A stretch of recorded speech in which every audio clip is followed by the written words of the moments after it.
All right, what is up, everybody? Welcome to another segment of Tag Team Thursday. So if you're not new to it, this is how it works. We start off at 6:30 on Rod Costa Rican's channel. Every 15 minutes, we go to another channel. So after Rod at 6:45, we have John's Comics with Kids, his brand new show. Definitely go check that out if you are catching the replay. Then we go over to Happy Hour with Tony, Teeny. I don't know. I forget his name. One of those names. He's always mispronouncing my name. And then we go over to Dan Comic Chop News. He looks at the books that he's picking up next week. Very informal show. Very formal show. I love it. Very informative. I love it. And now you're here, which means you're on Crisis on Infinite Rants, which means that you never know what you're going to be getting on. I don't even know what we're going to be getting until like the night before or even the day of. So whoever just pops into my head randomly. So, and then I talk about it the next day, what's on my mind. But today's show is going to be sidekicks that need more love. So a lot of times in comics, our sidekicks are the ones that are abused, not really loved. They're kind of like the therapist for our main characters, kind of furthering along the story, but their characters themselves never really get pushed until they become like their own entity, their own character, kind of like your Dick Grayson, your Jason Todd, your Sam Wilson, your Bucky Barnes, right? So if you guys want to stick around for this, feel free. And make sure you guys do sub everyone who made this happen. Let's say hello to the chat. What is up, Travis? Saying what's up to everybody. We got PJ King in the house. We got Todd Christensen in the house. We got Big Herm saying batters up. We got Steve from Team Nerd Herd. They're going live tonight at 10 p.m. Eastern time. So make sure if you guys are up, definitely go sub them up. I already said what's up to you, Travis, but we're going to say what's up, Travis, again. We got Old Wolf. Old Wolf, what's up, brother? And then we got Flash Bright saying energy. Yes, sir. I'm the one with the energy. We got Moonlit Comics. We got Michelle in here. How are you doing? Justin saying Ayo. There we go, right there. All right. Let's get into it. I believe I'm all caught up in the chat. So we're going to be highlighting 6 characters from both Marvel and DC today, kind of talking about how we can bring them back into comics or why they're not really loved. Okay. First, we're going to talk about James Wesley. He's the kind of the sidekick to Kingpin. I remember talking to Rod about this, and we were kind of talking about this back and forth in our group chat, saying how James Wesley is so important to Kingpin. He's like his secretary. He's basically making sure all of his plans kind of fit into pieces. He's very sly. He's doing a lot of the behind-the-scenes work that allow Kingpin to do what he's doing. So personally, I don't think he gets enough love. He's in a lot of stuff. He's in the Chip Zdarsky and he's getting a lot of time to shine, but people just look at him and just overlook what he does as a sidekick. Without Wesley, Kingpin would not be as strong as he is, you know, and he wouldn't be as important to the book. What is up, John? Loved your show today, buddy. Great work as always. So James is obviously a character that's never going to get his own series. He's never going to be able to shine, but, you know, I think people should be a little bit more aware of him and how important he is to the Daredevil mythos. You know, he's very untouchable because he hides behind Kingpin, but he's also super important to Kingpin's role in New York as mayor and as the Kingpin himself. Okay, next, we have one of my favorite mutants, probably my favorite female mutant. It's not Jean Grey, she's not a psychic, but Polaris. Okay, Lorna. I think Lorna is very underrated because you got her siblings, Quicksilver and Scarlet Witch, are 2 very popular heroes. That's due to the MCU, due to House of M. But Polaris has always really gotten the short end of the stick. She got a show called The Gifted, but that got canceled. In the comics, she's never really done much. She's never really lived up to her full potential, which I don't really like. How I would bring her back in the X-Men series. There was that voting thing for the seat in the House. I would put her there simply just to elevate her role as a character. You know, she's Magneto's daughter, with Magneto doing all of his stuff for S.W.O.R.D. You know, obviously Polaris is going to be the next step. She got a lot of attention early on in the Hickman run, but we haven't really gotten a whole lot of her since, other than X Factor. And even in X Factor, that book is very chill. That book is very chill with dialogue. Lee Williams is very good at writing her dialogue, but they're not really doing it with Polaris, and she's not really leading the team because there's not a whole lot of action and there's not a whole lot for her to do in that book. So if you took Polaris out of the X Factor book, it would still be a book. You know, it would still be fine. She's not really making that much of a role. I personally like her more with Havoc because at least that gives her a name that she can kind of bank off of and get in. Because, you know, with everything going on with Havoc in Hellions, we never really see that relationship between Havoc and Polaris. You know what Havoc is going through. I think her being with him will elevate her status not so much as a sidekick, but in her own role and really embedding herself into the Summers family because that's what she needs in order to grow. I feel like in the X-Men mythos. Brandon, I like the sidekick comment. Thank you so much. Chuck Austin didn't understand Polaris. I don't think anyone really understands Polaris. My favorite Polaris was Action Wolverine in the X-Men series. I think it was in season 2. I really liked that. Hey, we got Desire Comics in the house. Nigel, good to see you, sir.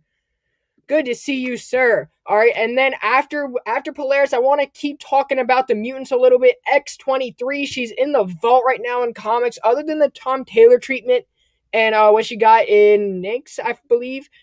I don't know how to pronounce it. She really doesn't get a whole lot of love unless it's like her own title. I want to see her in a book where she's able to lead. You know, that's not her own solo. Like she was able to do it in Fallen Angels, but that book was a complete disaster.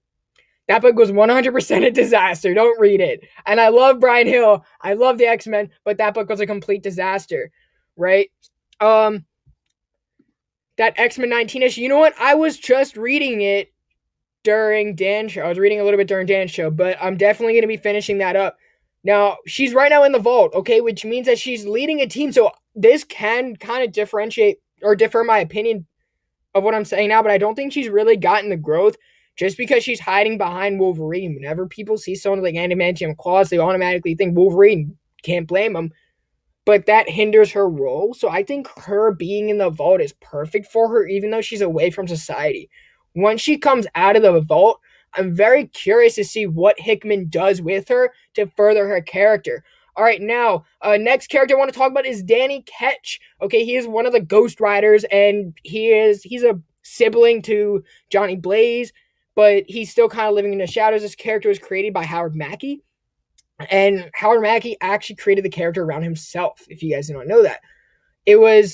I love Danny Ketch. He's one of my favorite Ghost Riders, but I think the Ed Brisson run that got canceled for absolutely no reason was a great way to further his character. That just fell flat just because Marvel said screw you and canceled his book. So that's why I'm keeping Danny Ketch in this scenario. One way I could bring him back in is honestly just get another Ghost Rider series. You have a bunch of Ghost Riders right now. If you get a writer like Ed Brisson, or even if you get someone like, I think Max Bemis could write a very good story. I think even if you give him to Daniel Warren Johnson, just like imagine the things that you can do with his character. For real. Like, I agree 100%. Once, like, he could do well in a mini-series. Danny Ketch can do very well in a mini-series. You don't need an ongoing Ghost Rider story in order for it to work. You can do it in seasons, 5 issues a piece, boom, boom, boom, or even like a 7-issue book. But if you're doing an ongoing series and you cut it short, you're cutting all these character developments and you're throwing them out the door. So I would love to see Danny Ketch get a mini-series. I would like someone very gritty. Even Jen McKay would be able to do a very good job. Who else is doing a lot of good work right now? I can't think of it right now. I can't think of his name. He's doing a lot of gritty stuff. But anyway, let's move on. If somebody knows who I'm thinking of, drop it down in the chat. It's right there. And then the next character I want to talk about is Banshee. Now, a lot of people say Banshee's not a side character. He's not a sidekick. To me, he is. Most because right now on No Good Comics and John's Comics and Kids channels, they're talking about X-Men every Tuesday through the omnibus of Chris Claremont and John Byrne. And Banshee has consistently been used as kind of like the poster boy to Torment. So like whenever you need something bad to happen, just give it to Banshee. And to me, I really don't think he got a whole lot of growth so far in this omnibus and in the X-Men mythos, you know? I feel like the characters around him have really elevated their status, but Banshees had always stayed there just because of poor things happening. Yo, what's up? No, it's not Matt Rosenberg. Oh, crap. What is it? Who is it? He's been writing a whole lot of books lately. I forget. Why can't I think? But thank you so much, Tony. And Justin, yes, I like X-Men too. What is up, Rod? Banshee, honestly, like when I was talking to Declan Shavli, he was pitching he was pitching a series for Banshee, but that did not get greenlit by Marvel. So no, it's not Ben Percy. It's not Ben Percy. I know I'm gonna think of it later. But anyway, moving on. I got 5 minutes left, so let's actually jump over. My next character was gonna be Wong, but I'm not gonna touch too much on him because he really is just psychic. There's no way to make Wong any more useful than he already is. Roy Harper, he's coming back in Infinite Frontier. I think he's very hated, both because of the Heroes in Crisis treatment, but he stabbed replaces batteries. It's not Al Ewing. It's not Al Ewing. But Roy Harper, he's dead. He's back now. I got the Heroes in Crisis treatment. Before that, he was running with Red Hood and the Outlaws. Again, kind of hindering his character because Scott Lobdell just made them all very depressed and just put them together as one big depressed cult of people doing bad things. They have tortured Roy enough. Thank you, Dan. They have tortured Roy enough. So I would really like to see him do well in Infinite Frontier. Even another miniseries. Like, these are all characters that can succeed in a miniseries. And I would love for Peter J. Tomasi to take Roy Harper under his wing and kind of just push his character growth. Up next, we got Batgirl and Tim Drake. Batgirl has never really been able to get over what happened in The Killing Joke, which is a story aging 30 plus years. So it's time for something new with her character. Not what James Tynion is doing and making her Oracle. I want her to do something as her own person. And that's just not going to happen anytime soon. And we kind of need that. It's not Scotty Young. Oh, shit. What's his name? I cannot think of it. And then Tim Drake became the Drake in Bendis' Young Justice. And that sounds stupid. He's no longer Robin, no longer Red Robin, but he was the Drake. Stupid. But you think minis for smaller characters is the way? Yeah, look what they're doing with Black Knight. The Black Knight book by Simon Spurrier was phenomenal. I would like Cassandra Cain. Yes, and I do prefer Barbara with Dick Grayson 100%. So I would very much like for Batgirl to do more. Tim Drake, again, can get his own miniseries like he did in the 90s. Boom, but his was ongoing. And Tim Drake could just do a little bit more. I liked him in Tynion's Detective Comics run, but that's not really translating to his character now. He's not really doing anything. And they're just kind of casting a few of these bad characters aside just because they're not up there like Nightwing, Red Hood. And Grifter is getting more attention than Tim Drake right now. So I don't know why. And then I'm going to talk about Wally West and Impulse. So when you look at the Flash mythos, I got like 3 minutes to talk about this right now. You talk about Wally West and Impulse, the way the Flash universe has worked, and it was Barry Allen for so long, and then Barry Allen died, and it was the Wally West show. But it really was not the Wally West show because it was so much like, okay, let's see if he can fill into Barry's shoes. So now Jeff Johns comes along and says, I'm going to write a little bit of Wally West, but I don't like him, so let's bring Barry back. So now you have Barry back after everyone loved Wally because he was starting to become his own thing. And Jeff Johns said, no, we're not doing it. Someone else along the way created another Wally West.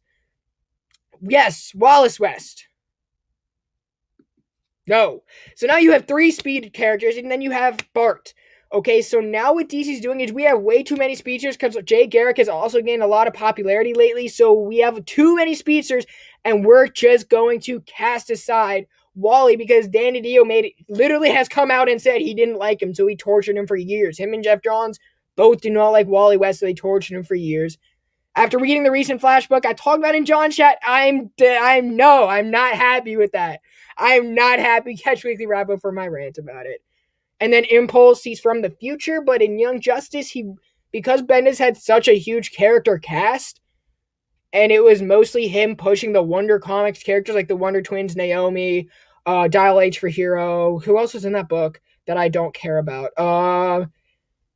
Too many characters. There are too many characters. There are more characters in that Young Justice book than in his New Avengers run. So there really was no room for any growth in the Flash universe. So they're just saying, we're going to take Barry and Wallace. And Wally just is not going to be a thing anymore because we don't know how to use him.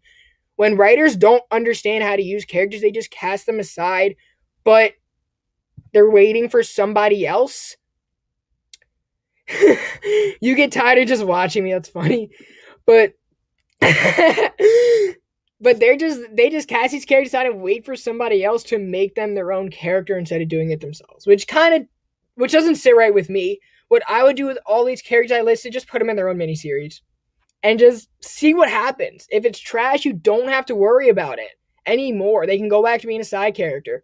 But if not, then that just gives you a whole new avenue of storytelling and more characters to add to your mythos. But anyway, guys, that is it for me.